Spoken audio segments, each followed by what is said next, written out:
Every day, you cross invisible lines. They're called borders, and they decide where you live, what laws you follow, even what snacks you can buy at the gas station. But what if those lines disappeared? No passports, no visas, no this country or that country. Just Earth. Sounds like a sci-fi movie, right? But it's a real question with real consequences. Borders are basically humanity's way of organizing itself. Thousands of years ago, they were drawn by rivers, mountains, even just whoever had the most horses and swords.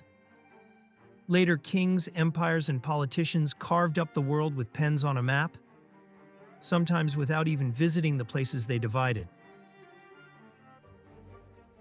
Europeans slicing Africa like a pie.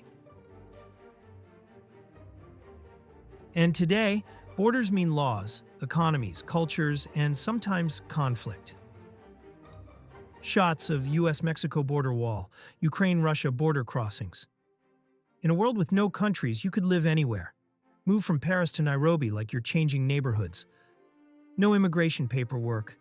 No citizenship tests. Asking if you know who the 13th president was. It's Millard Fillmore, by the way. You're welcome. Trade would be simpler. No tariffs, no endless customs forms. Businesses could operate everywhere equally. Maybe we could finally work together on global problems like climate change or pandemics, because, well, we'd all literally be on the same team. But here's the thing. People really like their identities. Language, traditions, even sports rivalries. They're all tied to a sense of belonging. And without governments protecting local needs, big problems could pop up. Like who decides how resources are shared? How do we protect minority cultures? What happens if the new global government gets too much power?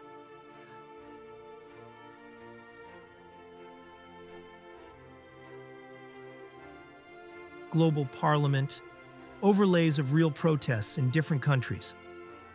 Even today, with international groups like the United Nations, it's tough to get everyone to agree on anything. Now imagine doing that for 8 billion people. A borderless world could be more peaceful, or it could be total chaos.